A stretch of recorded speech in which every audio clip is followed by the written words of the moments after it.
naik. Naikin, diangkat terus. Oh, gimana mau naiknya? Maksudnya, Ya lagi kalau sholat. Kalau saya Kamu nggak cenderung bisa. kalau sesuatu hal itu nanya yang dulunya memang udah mudanya belasan tahun dia udah mempelajari fikih tauhid Al-Qur'an itu loh. Dan jadi pada saat orangnya tersebut udah ngalamin kesadaran, dia ada yang nyambung-nyambung persamaan kisahnya dengan kisah dalam Quran dan yang ditemukannya gitu. Patokannya seperti itu tempat saya nanya gitu dan ya terus ya biar nggak itu melenceng kan pakai patokan ya pakai tuntunan itu. iya terus ngapain juga gitu loh. Makanya Kalau ya pakai itu patokan, takzim itu loh saya sama yang apa ya namanya iyalah. sumbernya dari situ. Ya itu kita tajam aja. Makanya gue itu nggak pernah membantah orang-orang yang kayak gitu. Terkecuali gue bertanya. Kalau bertanya boleh. Dede Pro, si Dede Pro-nya mungkin tidur kali dia. Kalau itu Raden atau Cakman itu Nabi Nuh itu bisa menyerempet-nyerempet dengan kaitan Nusantara nggak nanti atau yang masa lalu? Maksudnya apa? Bisa, jadi saya sudah lama itu bikin video-video ya. Kapal Nabi Nuh itu kan kemana nyangkutnya? Itu kaitannya sama peci yang kita pakai di Indonesia.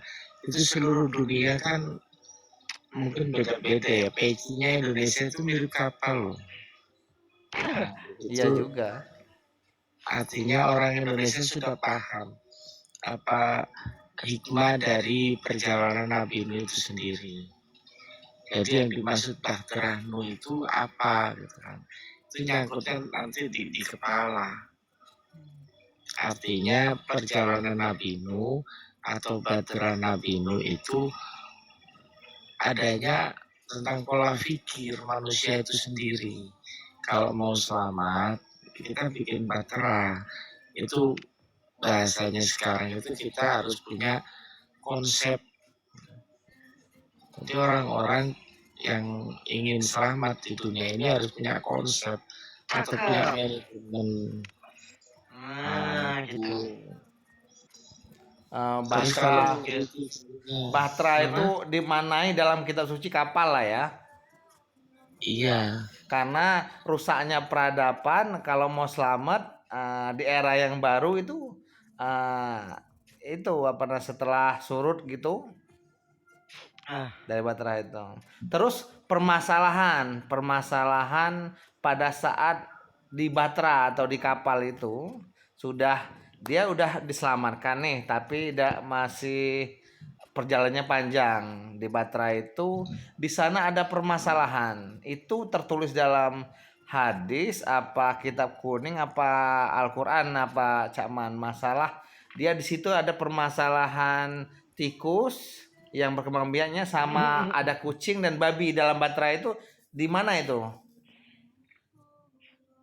Gimana banyak pertanyaannya? Gimana sih pertanyaannya? Karena ada kisah tikus itu kan nanti jadi perusak itu di kapal itu kan karena dia apa ya bahasanya tikus itu merusak di situ lah. Itu nanti kaitannya dengan nafsu itulah. Sifat itu loh, sarakala. Itu tersurat di mana itu, Cakman? Kitab kuning apa hadis apa Al-Qur'an? Tikus sama kucing sama babi. Itu sejarah Dodol, sejarah itu. Ya, Cakman.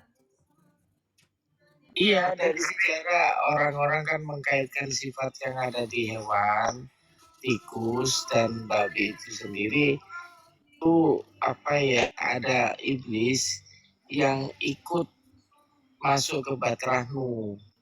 Dia mempengaruhi sifat si binatang itu tadi, sifat-sifat binatang enggak semua binatang. Yang kena ya babi, makanya babi itu suka makan kotorannya sendiri. manusia. Begini Gimana itu? ceritanya gitu. Itu semuanya sebelum naik itu kapal itu di depan itu ditinggal kelaminnya semua. Waduh, Jadi seluruh kelamin hewan-hewan itu ditaruh di depan.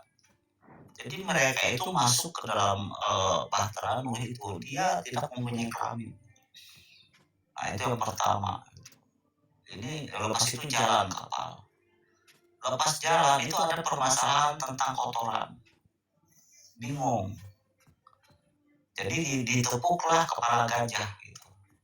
Setelah ditepuk kepala gajah keluar babi. Makanya game gajah dengan babi itu dekat sekali. Nah babilah yang memakan kotoran-kotoran di situ. Nah, setelah perjalanan lama itu Nabi Nuh ini bingung untuk mencari arah. Jadi datang lagi wahyu itu ditepuk lagi kepala macan gitu. Maka keluarlah elang. Nah elanglah mata elang itulah yang kuat untuk melihat di mana daratan pertama kali timbul. Nah, setelah semuanya itu ya setelah itu sampai di sebuah daratan itu kan yang paling cepat itu siapa di antara hewan-hewan? Tidak lain tidak bukan adalah kuda. Jadi kuda lihat itu kelamin itu dia ambil yang besar itu. Makanya setelah dia ambil yang besar dia ketawa itu. Makanya suara kuda itu ketawa. Ngakak gitu. Raden Kuda artinya ganti nama Raden Kuda terus. Jadi dia ngakak gitu. Kenapa dia mendapat senjata yang paling besar gitu. Keluar dia duluan gitu. Jadi terakhir ini apa? Sapi gitu. Sapi tengok kiri tengok kanan nggak ada. Yang ada 3 yang kecil. Paksa dia ambil. Makanya dia itu sapi itu kalau jalan tuh tengok kiri kanan gitu. Dia cari milik dia yang besar itu mana gitu. Itulah ceritanya. Jadi itu Bang Utuh hasil dari perjalanan spiritual ya, orang mengalami kesadaran, bukan dari hadis, bukan kitab kuning atau Al-Qur'an. Enggak gitu. Jadi gue itu semua di situ. sebenarnya Gitu. Tapi gue itu lebih tertarik tadi tentang ajan loh. Sebenarnya gue lebih tertarik dengan itu loh. gua kira lu tertarik sama apa kuda tadi deh, yang akan ketawa gitu deh, tapi bawa senjata besar. Apa namanya ini saya mencocokkan siapa nanya sama siapa tahu yang ada yang pernah ngeliat dari sumber yang tersuratnya gitu. Jadi gini. Gue lebih sepakat dengan yang ajan tadi kan. Dan cerita yang halu-halu lah. Itu sejarahmu gue udah bosan lah dengan sejarah-sejarah kayak gitu. Tapi ada hikmahnya loh Den. Dan yang dipetik untuk era sekarang tahun 2025 nih orang beruntung bisa dapat hikmahnya loh. Kayak gitu. Iya. Tapi kalau dalam konsep ajan itu ada hikmah yang sangat mendalam itu Get. Sebenarnya Get. Bahkan Rasulullah pun pernah kan itu berkalam atau bersabda Get, ketika tentang ajan itu Get. Bahkan ada 3 orang yang pada hari kiamat akan berada di atas bukit minyak kasturi itu tanpa digelisahkan oleh hisab itu dan tanpa ditimpa oleh ketakutan hingga segala urusan antara manusia diselesaikan itu.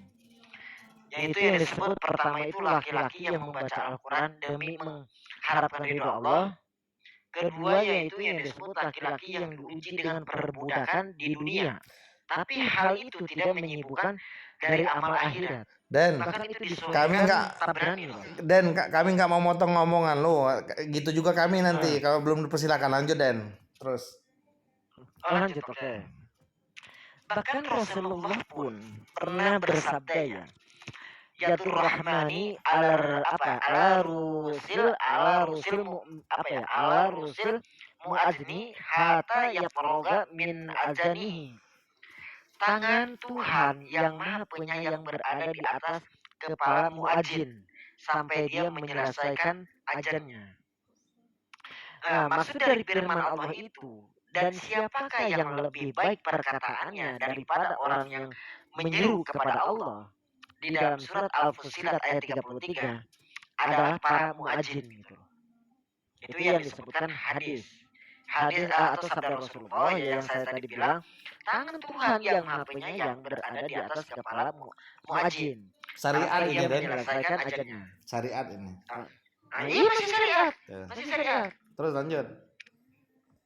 Nah, maksud dari ayat itu, siapakah yang lebih baik perkataan daripada orang yang menyeru kepada Allah? Itu dalam Fussilat ayat 33 adalah para muadzin gitu. Nah, apabila seorang muslim mendengar azan, ucapkanlah perkataan seperti perkataan muadzin, kecuali pada lafaz hayya salat ya, hayya falah itu. Pada lafaz itu hendaklah seorang muslim mengucapkan gitu. La haula wala quwata illa billah. Itu. Kenapa? Tiada daya dan kekuatan kecuali dengan kehendak Allah. Nah, ketika muadzin mengucapkan kod qomati sholat ya. Salat telah tegak, hendaklah seorang muslim mengucapkan aqamahullahu wa adamaha ma dhammatis samawatul watul kalau salah. Semoga Allah menegakkan salat dan mengekalkan selama masih ada langit dan bumi. Nah, pada lafaz taswib atau hendaklah seorang muslim itu mengucapkan gitu loh. Sodakta wa barokta. Artinya kamu benar dan kamu tidak berdusta. Adapun setelah azan dikumandangkan, hendaklah seorang muslim ini mengucapkan gitu loh.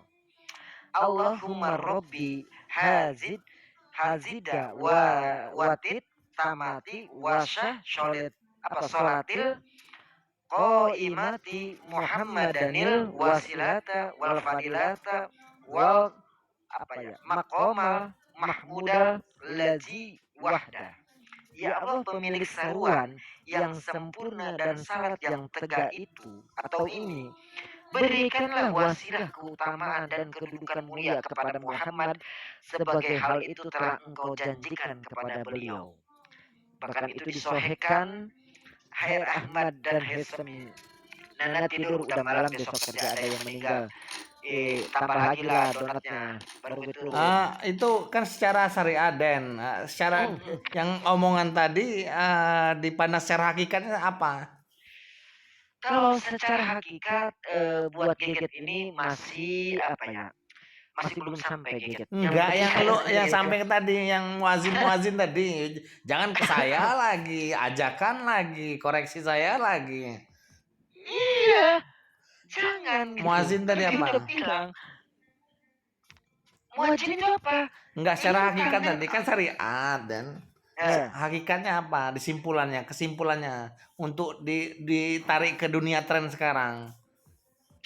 Oh, jadi jangan ditarik ke dunia sekarang. Itu bahaya.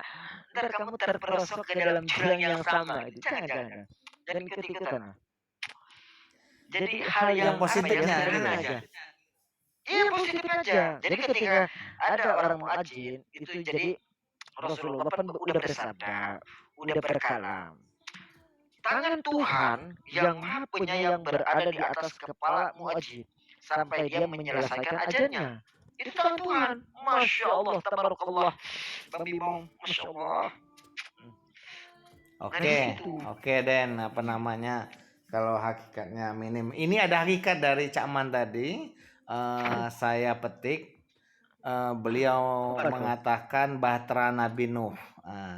Tapi jangan main potong-potong Den ya. Nanti kalau udah, saya tahu diri juga nggak boleh waktunya terlalu lama, sampai 4 menit lebih ya. Apa enggak kok. Terus apa namanya? Dia Nabi Nuh ngumpulin hewan-hewan berpasangan laki-laki perempuan yang diselamatin. Awalnya kenapa selamatin? Karena udah melenceng nyembah berhala itu ialah benda dan lain-lain Dan. Jadi kata Cak Man tadi tikus, permasalahan di kapal itu setelah kapal mengapung air semua Den. Di situ ada tikus. Ternyata pertumbuhan tikus itu sangat masif, sangat cepat. makan awalnya tertib jadinya nggak tertib tikus karena beranaknya banyak di kapal, nggak tahu sampai kapan surutnya, ketemu daratnya nggak tahu kapan. Nah, untuk peradaban baru itu timbullah tikus banyak, makannya basing-basing, dan makan talinya layar, makan papan gitu, makan tiang, makan lumbung makanan. Disitulah apa namanya, Gak berisik ya. Hah? Dia tuh lu dengar tuh. Lu dengar tuh dia di bawah, turun udah besok lagi. Jangan diladenin si Geget. Ngasih donat. Enggak, berisik tuh. Emang benar dia tuh. Terus apa nama Nabi Nuhnya apa? Komunikasi lah, dialog dengan Maha Kuasa, nyari permasalahan itu solusinya apa. Jadi solusinya itu yang mengelus singa itu, timbullah kucing. Jadi untuk mengatasi permasalahan itu dengan adanya kucing atas petunjuk yang Maha Kuasa itu. Udah. Ya, gue jelasin lah sejarahnya inilah. Ini adik-adik muter-muter loh ya. Terus Pada zaman, ini gue cerita nih tentang sejarahnya. Kalau kamu pengen tahu. Pada zaman Nabi Nuh alaihissalam, merupakan salah satu dari nabi 25 nabi itu ya, dan rasul yang wajib diimani oleh umat Islam. Kisah Nabi Nuh alaihissalam yang paling terkenal ialah peristiwa banjir bandang besar yang menimpa kaumnya yang tidak mau taat dan bertobat kepada Allah Subhanahu wa taala. Pada saat tersebut, Nabi Nuh alaihissalam beserta pengikutnya, pengikut setianya, membuat kapal sehingga mereka bisa selamat dari azab pedih Allah Subhanahu wa taala. Nah, kisah Nabi Nuh alaihissalam itu dan kaumnya membuat kapal besar.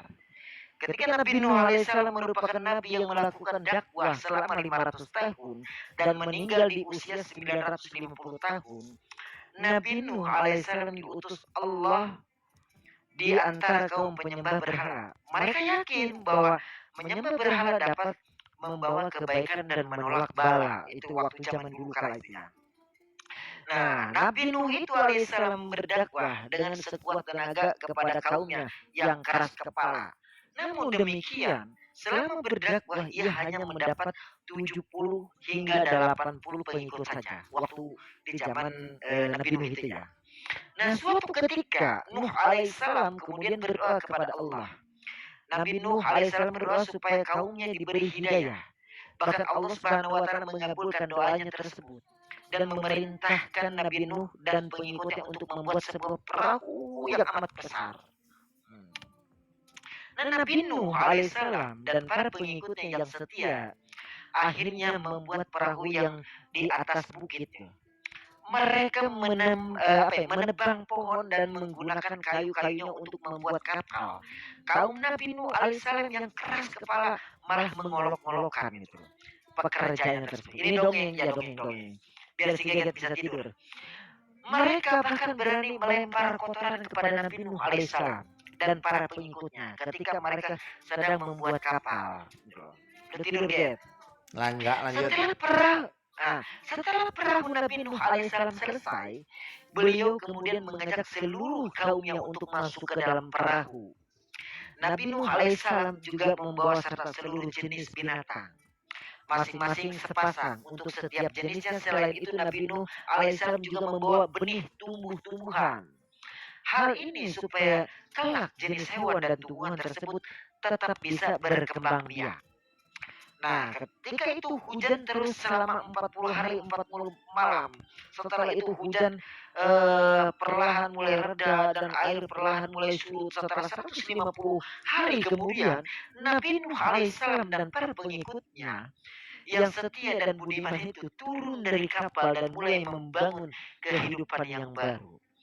Mereka itu hidup dalam nuansa ketaatan dan kesejahteraan dalam naungan Allah Subhanahu wa taala. Keturunan Nabi Nuh alaihissalam pun semakin banyak dan menyebar ke seluruh pelosok bumi. Nah itu, Get.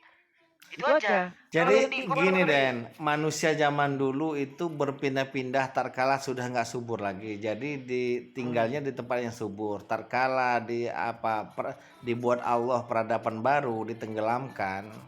kapal itu bersandarnya di tempat kering yang sekarang di mana jadinya, Den? Karena surutnya air itu kan dulu di tempat yang kering dulu, yang kering, yang sekarang kering kerontang gitu.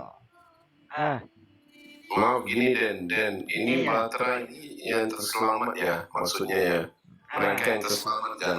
Iya. Jadi gimana kita mau jadi babi, sifat babi yang terselamat itu? Jadi babi cari Batra atau Batra cari babi?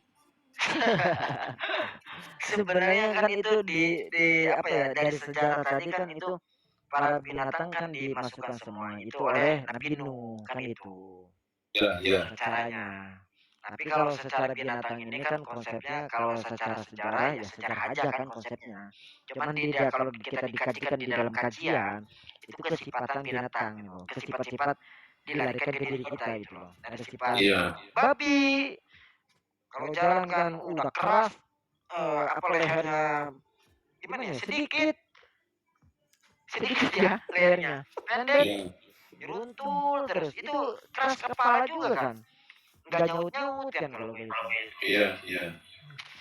Nah itu tadi pelajaran dari kisah Nabi Nuh itu ya satu, kesabaran dalam berdakwahnya Nabi Nuh adalah keteladanan kesabaran meskipun menghadapi tantangan besar. Itu kalau misalkan dalam konsep pelajarannya. Tapi dalam konsep keteguhan iman tetap berpegang teguh kepada Allah meskipun ditolak oleh masyarakat. Itu kalau kesimpulannya.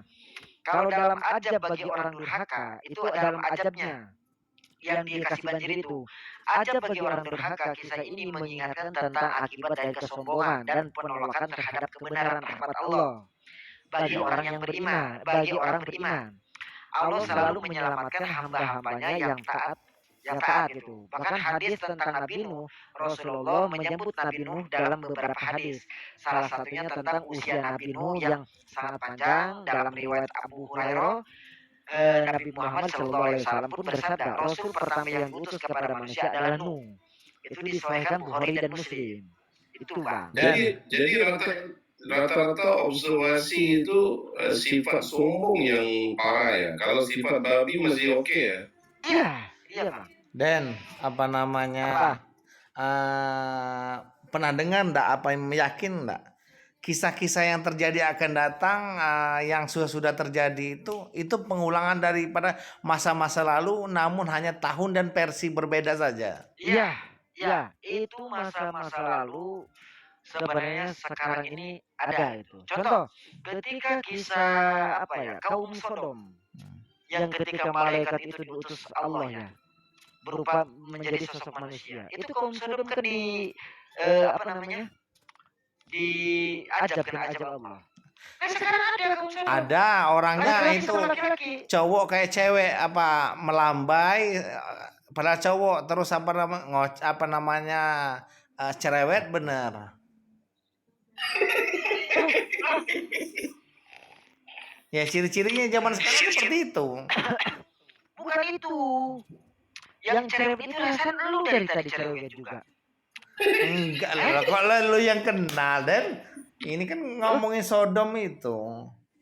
Kalau yang disebut kaum Sodom itu sejenis laki-laki sama laki-laki yang weak gitu loh. Iya, tapi yang laki-laki memposisikan perempuan itu melambai, Dan. Jadi lekong bencong gitu, bencong. Iya, itu. Ada juga mungkin itu bisa termasuk. Itu termasuk juga. Dia itu kebanyakan sering itu ngulum bibirnya, membasahi bibirnya itu. Laki, tapi jiwa perempuan. Ya, gimana tuh? Jadi gini ya, gue kaji lagi.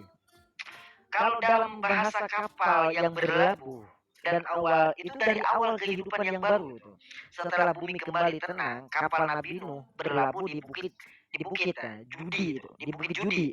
Itu di dalam surat Hud ayat 44. Allah memerintahkan Nabi Nuh dan pengikutnya untuk memulai kehidupan baru di bumi dengan keimanan kepadanya. Nah, itu. Dan kalau masalah apa? Kalau seandainya bumi ini air semua dikisahkan dalam Al-Quran, waktu dimusnahkan, yang selamat hanya di Batra aja Nabi Nuh. Kira-kira yang duluan surut itu daerah mana, Den? Apakah gurun pasir apa pegunungan? Apa yang hutan lebat? Dulu kan gue nggak tahu di sono. Kan gue ini sekarang sejarahnya.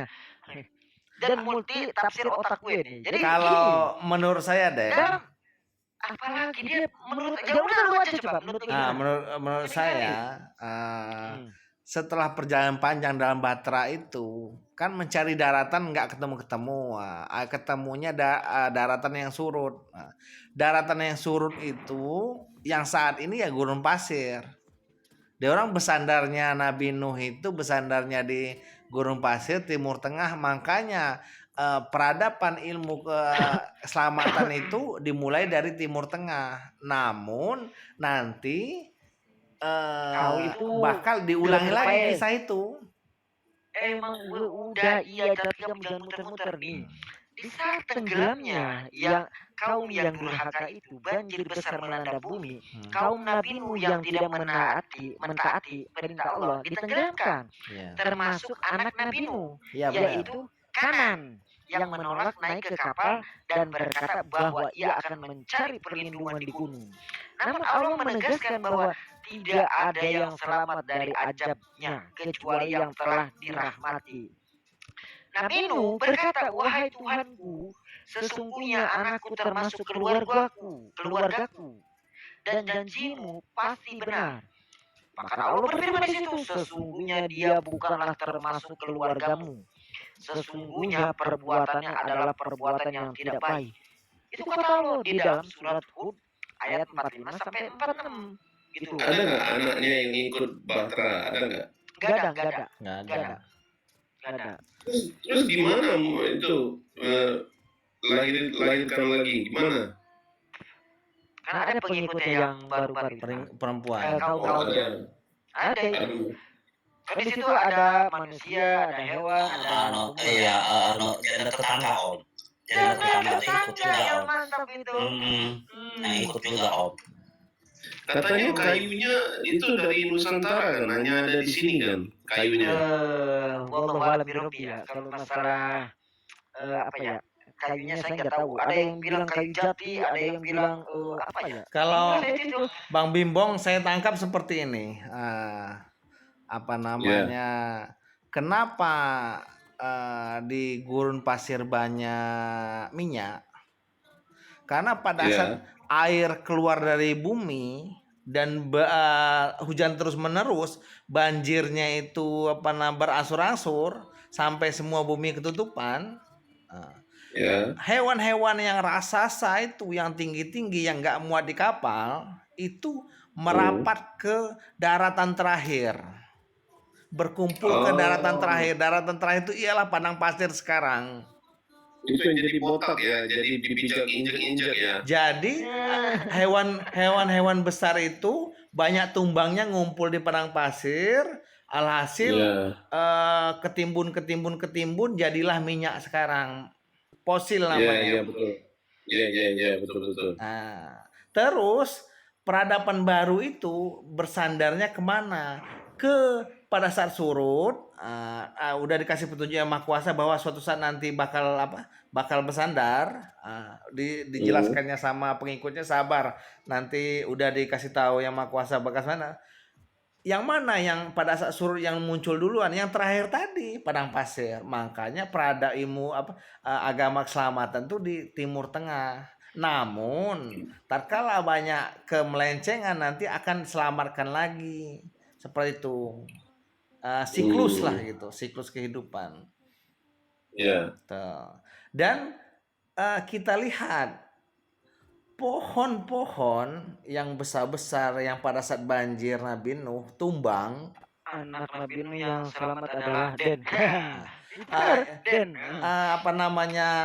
Pohon-pohon yang tumbang dari pegunungan itu mengikuti surutnya air. Terakhir air di mana surutnya? Air banjir kalau surut terakhir di mana? Di kali atau sungai. Nah, mengapa batu bara banyak di pinggiran sungai? Karena disitulah pohon-pohon tumbang itu terakhir di apa? Semham dan Yapet dan Terus itu kalau anaknya apa namanya pohon lupa itu sejarahnya. pohon itu dan pohon itu terakhir surut di sungai, nunggu surut gitu, terakhir adanya hanya bertahan di sungai airnya. Jadi bertahanlah di pinggiran sungai itu, ketutup-tutup tanah, sekarang yang namanya batu bara itulah ribuan tahun. Oh, batu bara sungai ya? Ya bukan di sungainya tapi pinggiran. Pinggiran aja. Karena banjir gede, Kepala gunung gak selamat dan iya sekarang kayu-kayu apa namanya Bagaimana batu bara yang ada dalam gunung yang dibor oleh orang-orang Cina. Kan tambang batu bara itu kan di dalam gunung. Banyak itu, saya lihat apa nama di Sumatera sama Kalimantan tuh dekat-dekat sungai, karena banjir surut terakhir itu kan mendekati sungai, jadi sampah-sampah banjir itu mendekati sungai dia berhentinya terakhir. Kalau yang di sungai ke bawah sungai sampahnya, pohon-pohon itu. Lu ngomong kayak gitu istri lu gak bangun? Di bawah saya Dan. Oh iya. Terus ada hikmah lagi Dan, kata si Cakman tadi, lanjutan tikus tadi. Di zaman sekarang makanya di medsos itu dinamakan tikus-tikus kantor itu, bertumbuhan dan merusak. Iya. Nah, dan dikisahkan Nabi Nuh itu dia ngelus, dikasih tahu yang Maha Kuasa dalam dialog atau petunjuk ilahi itu, ngelus singa keluar kucing. Dari Nusantara dan tapi gue gak bilang, gak menjelaskan kalau masalah itu gak mau gue. Dan jadilah kucing. Kucing. Lu kan, lu dari tadi jadi kucing, badan lu besar, suka makan kan? Ya nanti gantian gak Dan? Gantian nanti itu. Kucing itu ditarik kalau Nusantara sekarang, solusi untuk makan makanan tikus itu agar ditempatkan orang-orang yang orang yang mengalami udah mengalami kesadaran tapi dia belum wali, itulah kucing atau harimau putih. Untuk makan tikus kantor tadi. Tikus kantor udah mulai kecaprak. Karena kalau ditarik dari Nabi Nuh itu solusi. Jadi lurah, camat, bupati, kepala daerah itu ya sebaiknya jiwa-jiwa seperti itu ditaruh. Coba kamu ketika sejarah Nabi Muhammad SAW itu gimana? Nanti itu belum selesai Dan ya. Nanti saya jawab itu. Dan Bang Bimbong, jadi itu hikmah manis atau hikmah positif itu kalau ditarik itu, benar nggak? Menurut Mas Bimbong gimana? Iya. Nah itu jadi kiasan itu kita pakai untuk dunia sekarang. Kalau seandainya Raden jadi presiden, dia bakal mencari yang orang yang separuh wali yang udah sifat kucing itu. Mulyono anjir. Aduh, Jul. Tuh. Terus di Batra itu Dan apa nama gantian ya Dan? Silakan Dan, nanti saya lanjut lagi masalah babi Dan. Silakan Dan. Gue bertanya. Ketika Sayyidina Aminah Juriyah binti Wahab itu yang sedang mengandung manusia mulia Nabi Muhammad SAW, itu kisahnya gimana? Nah mungkin yang lebih ahli takzim Cakman dulu. Yang kita takzim. Sejarahnya. Udah apa ya? Sejarah itu udah. Kalau ngulik-ngulik sejarah emang mantap gitu. Kita harus tahu gitu sejarahnya. Tahu gak, Jet? Ya coba yang kita takzim Cakman dulu itu yang mungkin lebih paham, lebih sahih. Iya. Cakman berkenan apa itu yang tadi kata Raden Cakman, apa namanya, tarkala ibunya Rasul mengandung itu apa Dan? Iya, ketika sejarahnya gimana? mengandung manusia mulia kan itu, Nabi besar Muhammad Sallallahu Alaihi Wasallam. Itu kalau dalam kisahnya ya, baginda Muhammad Sallallahu Alaihi Wasallam dalam kitab Animatul Kubro Alamnah, Al-A'lamnah, ada di dalam karangan itu. Ketika Sayyidina Aminah berkata, ketika aku mengandung kekasihku Muhammad Sallallahu Alaihi Wasallam di awal masa kehamilanku, yaitu bulan Rajab. Nah, suatu malam ketika aku dalam kenikmatan tidur, tiba-tiba masuk seorang laki-laki yang sangat elok parasnya, wangi aromanya dan tampak sekali pancaran cahayanya. Dia pun berkata, marhaban bika ya Muhammad, selamat datang untukmu wahai Muhammad. Nah, aku bertanya, siapa engkau? Ia menjawab, aku Adam, ayah sekalian manusia, apa yang engkau inginkan? Aku ingin membawa kabar gembira, bahagialah engkau wahai Aminah, engkau sedang mengandung Sayyidil Bashar, pemimpin manusia. Nah, pada bulan kedua datang seseorang laki-laki seraya berkata, Assalamualaikum, Assalamualaikum ya Rasulullah, salam untukmu wahai utusan Allah. Nah, Aminah ini bertanya, siapa engkau? Ia menjawab, aku Sid, Nabi Sid nih. Apa yang engkau inginkan? Aku ingin menggembirakan, menggembirakanmu. Bergembiralah wahai Aminah, engkau sedang mengandung Sohibut Ta'wil wal Hadis, pemilik takwil dan hadis. Nah, pada bulan ketiga datang lagi nih seorang laki-laki yang berkata, Assalamualaikum Nabiullah, salam untukmu wahai Nabi Allah. Aminah bertanya lagi, siapa engkau? Ia menjawab, aku Idris. Apa yang engkau inginkan? Gembiralah engkau ya Aminah, engkau sedang mengandung Nabiyir Rois, Nabi pemimpin. Pada bulan keempat datang seorang laki-laki lagi yang berkata, Assalamualaikum ya Habiballah, salam untukmu wahai kekasih Allah. Bertanya lagi, siapa engkau? Ia menjawab, aku Nuh. Apa yang engkau inginkan? Kata Aminah, bahagialah wahai Aminah, engkau sedang mengandung Sohibun Nasyir, wal Futuh, pemilik pertolongan dan kemenangan. Nah, pada bulan kelima datang seorang laki-laki yang berkata, Assalamualaikum ya syafaatullah, salam untuk wahai sahabat karib Allah, katanya. Aku bertanya, siapa engkau? Ia menjawab, aku Hud, Nabi Hud. Apa yang engkau inginkan? Bergembiralah wahai ibu Aminah, engkau sedang mengandung Sohibus Syafa'ah fil yaumil masyhud, pemilik syafaat di hari persaksian atau hari kiamat. Nah, pada bulan ke-6 datanglah seorang laki-laki yang berkata, Assalamualaikum ya rahmatullah, salam untukmu wahai kasih sayang Allah. Bertanya lagi, siapa engkau? Ia menjawab, aku Ibrahim Al-Khalil. Apa yang engkau inginkan?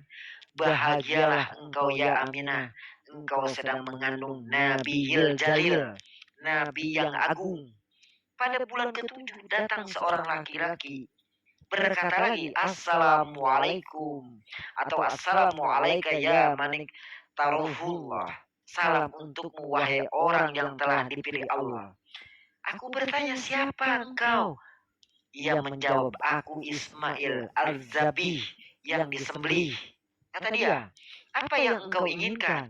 Gembiralah ya Aminah, engkau sedang mengandung Nabiyil Mali, Nabi yang elok. Gitu. Yang elok ini cakep lah, tampan mungkin kali ya. Baguslah. Pada bulan ke-8 datang seorang laki-laki lagi berkata, Assalamualaikum khairutullah, salam untukmu wahai pilihan Allah. Bertanya lagi, siapa engkau? Ia menjawab, aku Musa putra Maryam, putra Imronnya. Apa yang engkau inginkan? Apa yang kau inginkan? Nah, bertanya nih Aminah, kabar gembira ya Aminah, engkau sedang mengandung man yunzalu alaihil Qur'an, orang yang akan diturunkan padanya Al-Qur'an. Udah pada tahu tuh nabi-nabi pun. Pada bulan ke-9, yakni bulan Rabiul Awal, datang seorang laki-laki berkata, Assalamualaikum ya Rasulullah, salam untukmu wahai utusan Allah. Aku bertanya, siapakah engkau? Ia menjawab, aku Isa putra Maryam. Apa yang engkau inginkan? Gembiralah engkau ya Aminah. Engkau sedang mengandung Nabiyil Mukarram wa Rasulil Muhaddam, Nabi yang dimuliakan dan Rasul yang diagungkan. Nah, Syekh Nawawi Banten Maulid Idris ya, dalam halaman 17-19 itu, detik-detik kelahiran Nabi Muhammad SAW, telah disebutkan bahwa sesungguhnya pada bulan ke-9 kehamilan Sayyidah Aminah Rabiul Awal itu, saat hari kelahiran Nabi Muhammad SAW sudah semakin dekat, Allah Subhanahu wa Ta'ala semakin melimpahkan bermacam-macam anugerahnya kepada Sayyidah Aminah, mulai tanggal 1 hingga malam tanggal 12 Rabiul Awal, malam kelahiran Al-Mustafa Muhammad Sallallahu Alaihi Wasallam. Nah, pada malam pertama yang ke-1 itu, Allah Subhanahu wa Ta'ala melimpahkan segala kedamaian dan ketentraman yang luar biasa, yang luar biasa, sehingga Sayyidah Aminah merasakan ketenangannya dan kesejukan jiwanya yang belum pernah dirasakan sebelumnya. Pada malam kedua, datang seruan berita gembira kepada ibunda Nabi Muhammad SAW yang menyatakan dirinya akan mendapati anugerah yang luar biasa dari Allah. Nah, pada malam ketiga, datang seruan memanggil, wahai Aminah, sudah dekat saat engkau melahirkan Nabi yang agung dan mulia, Muhammad Rasulullah SAW yang senantiasa memuji dan bersyukur kepada Allah Subhanahu wa Ta'ala. Nah, pada malam keempat, Sayyidina atau Sayyidah Aminah mendengar seruan beraneka ragam tasbih para malaikat secara nyata dan jelas. Nah, pada malam kelima, Sayyidah Aminah mimpi bertemu dengan Nabi Allah Ibrahim alaihissalam. Nah, pada malam ke-6, Sayyidah Aminah melihat cahaya Nabi Muhammad Sallallahu Alaihi Wasallam memenuhi alam semesta. Pada malam ke-7, Sayyidah Aminah melihat para malaikat silih berganti saling berdatangan mengunjungi kediamannya, membawa kabar gembira, sehingga kebahagiaan dan kedamaian semakin memuncak. Nah, pada malam ke-8, Sayyidah Aminah mendengar seruan memanggil di mana-mana. Suara tersebut terdengar dengan jelas, mengumandangkan itu, berbahagialah wahai seluruh penghuni alam semesta, telah dekat kelahiran Nabi Agung kekasih Allah Subhanahu wa Ta'ala, pencipta alam semesta. Pada malam ke-9, Allah Subhanahu wa Ta'ala semakin mencurahkan rahmat kasih sayang kepada Sayyidah Aminah, sehingga tidak ada sedikit pun rasa sakit, sedih, susah dalam jiwanya Sayyidah Aminah. Nah, pada malam ke-10, Sayyidah Aminah itu melihat tanah Taif dan Mina ikut bergembira menyebut akan kelahiran Nabi Muhammad. Pada malam ke-11, Sayyidah Aminah melihat seluruh penghuni langit dan bumi ikut bersukacita menyongsong kelahiran Sayyidina Muhammad Sallallahu Alaihi Wasallam. Nah, malam detik-detik kelahiran Nabi Muhammad Sallallahu Alaihi Wasallam pada tanggal 12 Rabiul Awal di sepertiga malam, di ke-12 ini langit dalam keadaan cerah tanpa ada mendung sedikit pun. Saat itu Said Abdul Muthalib, kakeknya Nabi Muhammad SAW, sedang bermunajat kepada Allah Subhanahu wa Ta'ala di sekitar Ka'bah. Sedangkan Sayyidah Aminah sendiri di rumah tanpa ada seseorang pun. yang menemaninya gitu. Tiba-tiba Sayyidah Aminah melihat tiang rumahnya terbelah dan perlahan-lahan muncul 4 wanita yang sangat masing-masing sangat jelita loh. Anggun dan cantik diliputi dengan cahaya kemilau yang memancar serta semerbak harum memenuhi seluruh ruangannya. Nah, wanita pertama datang berkata, "Sungguh berbahagialah engkau wahai Aminah.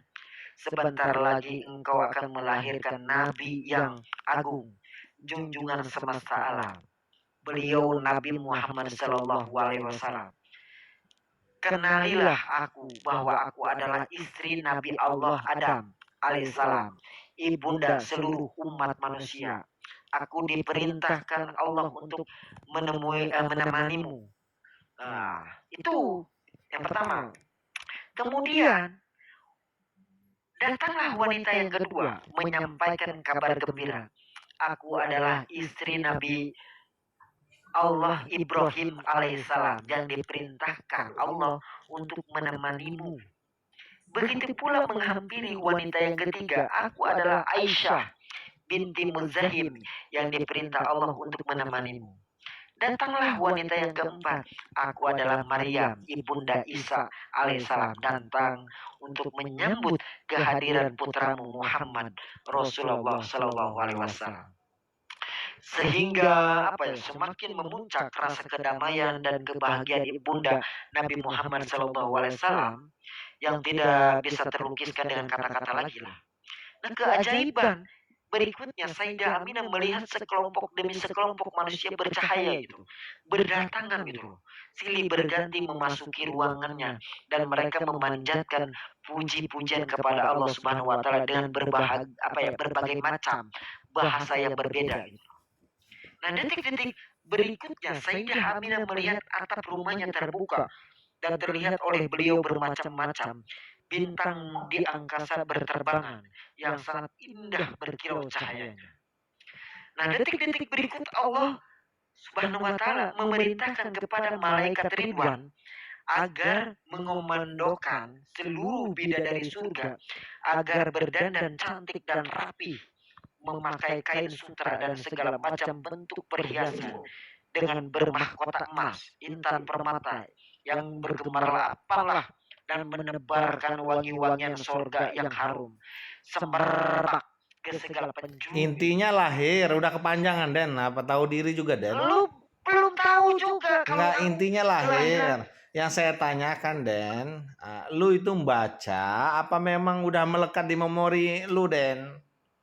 Ya kan gue tadi membaca dalam kitab, tapi gue gak punya kitabnya. Oh, artinya gini, setelah tahu itu, apa manfaat lu ke depannya dari kisah itu? Tolol, bener-bener tolol lu. Ini menceritakan tentang Nabi Muhammad, manfaatnya apa? Itulah, kalau orang punya beruntung, semua kisah itu bisa diambil hikmah petiknya. Contoh Den. Lu makanya. Contoh loh Den ya. Dari kisah yang lu ceritain tadi, ada yang beruntung nanti mikir, semoga ya Allah istriku nanti udah ngalami kesadaran, udah ngalami marifat, pada saat hamil anakku dia mampu ngundang orang-orang soleh. Ya itu yang dilakukan ibunya Rasul. Jadi hikmah manisnya seperti itu loh Den.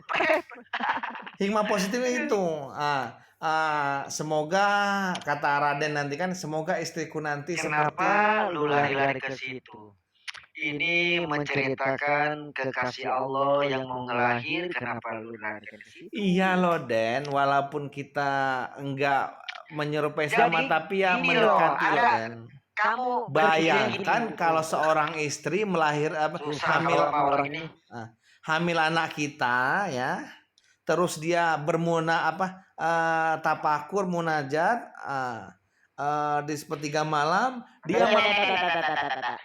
dia mampu menghadirkan seperti kisah ibunya Rasul tuh. Subhanallah deh. Kamu pernah dengar ketika tahu enggak sih, ada pertanyaan yang kayak gini, tahu enggak sih katanya kan gitu ya, ketika dia angkat Rasul itu kapan katanya umur berapa gitu. Ada yang tahu nggak? Ya ibundanya itu udah tahu pada duluan gitu, udah tahu duluan. Artinya ibunya mampu, dia udah bersaksi, udah matanya udah kayak Ultraman Den. Aduh, makanya lu punya istri bimbing yang benar. Nah itu loh, jadi sungguh beruntung lah kalau punya istri hamil anak kita, hamil anaknya mampu menghadirkan apa namanya, giliran lo lah, ya udah giliran lo ya, yang itu ya, yang babi tadi. Berhubung, terserah lo. Oh baik. Udah dipotong-potong. Ya kan, udah itu loh apa namanya, kepanjangan tahu intinya lahir gitu loh. Tapi ya setelah kita tahu cerita kisah itu, sebaiknya kita petik apa yang kita dapat untuk kita pakai untuk ke depan kehidupan kita. Nah, itulah gunanya hakikat itu. Jadi lebih bagus kita beriman tapi tenggelam di dalam bah itu, atau beriman dan hidup.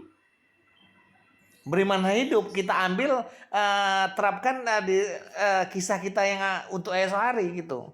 Setelah mendengar cerita positif, tempel untuk kisah kita besok hari. Beriman dengan hidup itu gimana, Geget? Coba Geget gimana? Geget, beriman dengan hidup apa, Geget? Apa?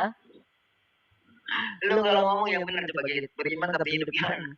Ya itu Bang Bimbong yang ngomongnya. Lalu itu gimana? Lu ngomong tapi nggak bisa ngejelasin. Gimana coba Bang orang Bimbong bertanya? yang ngomongin itu bukan. Iya, bertanya kan dia bertanya. Lu ngejelasin gimana? Ya ditanyakan ke beliau dulu, dia udah membuka kata itu. Bang Bimbong apa itu beriman hidup? Biar tidak menjadi polemik. Apa? Maaf? Yang beriman saja sama beriman hidup itu apa contohnya? Penjabarannya. Bukan, maksudnya orang beriman kan mau cepat-cepat jumpa Tuhan kan. Jadi bagus tenggelam di dalam dalam banjir itu, atau selamat dari banjir. Oh, yang beriman hidup itu selamat dari banjir gitu ya? Oh, artinya kalau persamaannya boleh ini apa namanya? Kalau keliru di itu ya revisi. Artinya gini, apa namanya? Dia tenggelam apa namanya? Terbuai dengan cerita lama dengan Gak nyambung. Lu gak nyambung. Ya nanti dulu Den sama Bang Bimbong ini loh Den. Tuh kan gimana tuh? Ini aduh ya Allah. Hah? Kepengen gue ya. Lu gak nyambung gitu loh. Orang bertanya Jadi gini loh Den. tentang Nabi Nuh. Dia bertanya tentang Nabi Nuh. Jadi saya sama Bang Bimbong loh Den. Dan bentar Den ya. Iya coba tanya. Jadi kata Bang Bimbong tadi, dengar dulu Den, dengar dulu. Gantian. Kata Bang Bimbong tadi tenggelam karena kan saya tarik lagi dengan versi saya. Nanti kan setelah selesai Bang Bimbong menerangkan lagi. Tenggelam dengan kisah-kisah yang lama saja, tapi tidak untuk dibuat untuk selamat dirinya, diambil kisahnya. Seperti itu Bang Bimbong ya. Apa gimana Bang Bimbong?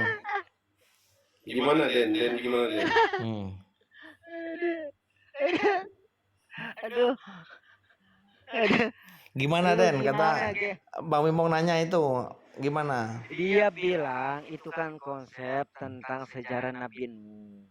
Kalau di dalam sejarah Nabi Nuh yang apa namanya dikasih banjir itu yang selamat dan tidak selamat gitu loh. Maksudnya. Jadi hanya orang yang selamat itu yang diberi itulah konsep yang beriman gitu loh. Itu loh yang tidak selamat itu yang kena ajab Allah gitu loh. Kata Bimbong tadi perbedaan beriman dan beriman hidup Den. Beriman dan beriman hidup. Kalau yang beriman, kalau yang hidup pasti udah beriman. tapi iman belum tentu bertakwa kan gitu. Ya saya tangkap gini, kalau beriman Apa? dia mengetahui ilmunya. Kalau beriman hidup paling loh dia tahu ilmunya, kisah-kisahnya zaman dahulu, terus mengelolanya jadi hikmah, diterapkannya yang bagus-bagus gitu. Gimana Bang Bimbong?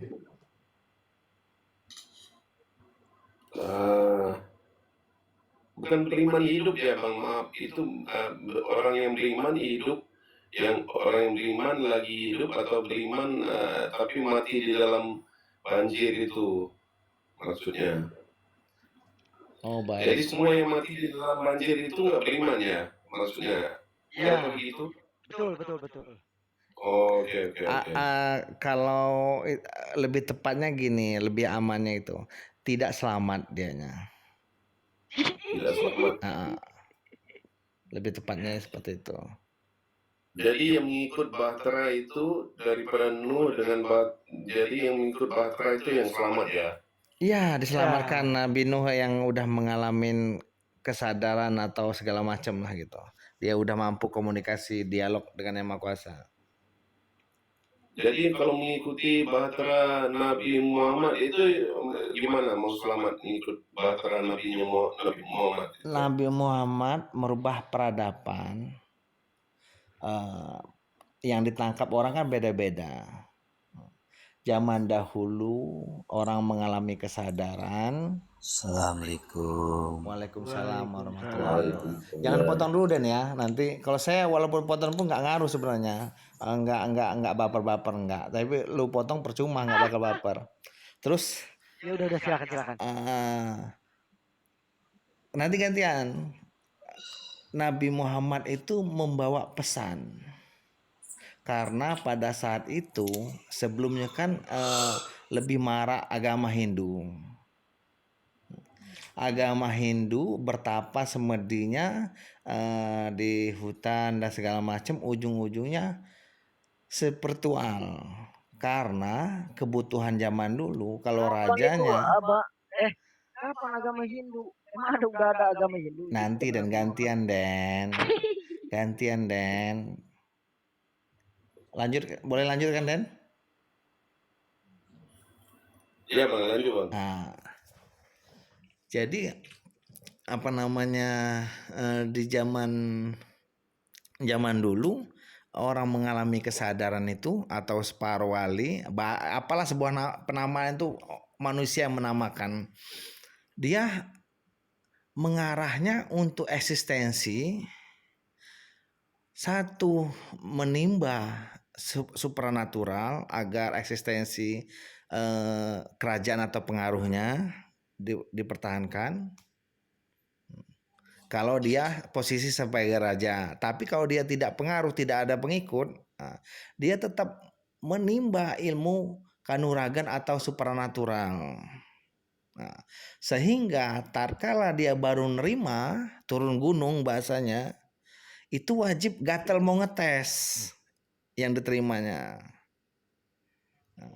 Terus harta juga gitu. Orang mengalami kesadaran dimanfaatkan untuk kelimpahan hartanya sehingga lupa dia. Lalu ada penyempurna di kisah itu. Sebenarnya kelimpahan harta, terus pengaruh kerajaan itu bermanfaat di masanya pada saat di zaman Nabi Ibrahim, Nabi Sulaiman. Dijabah Allah agar solusi karena masyarakatnya kesusahan, kelimpahan harta dan pengaruh, karena pengen ditertibkan gitu kan harus perlu pengaruh atau kerajaan. Pada saat lama-lama zaman ini rusak. Orang berhimpun harta, ilmu kanuragan, tapi nggak artinya zolim gitu. Banyak seperti Firaun zolim kan. Karena dia tahu mantra-mantra, udah ngalami kesadaran lah gitu. Terus penyempurnanya Rasul. beliau mengalami kebangkitan spiritual atau kesadaran, Isra Mi'raj, apalah arti sebuah penamaan itu hanya penamaan saja.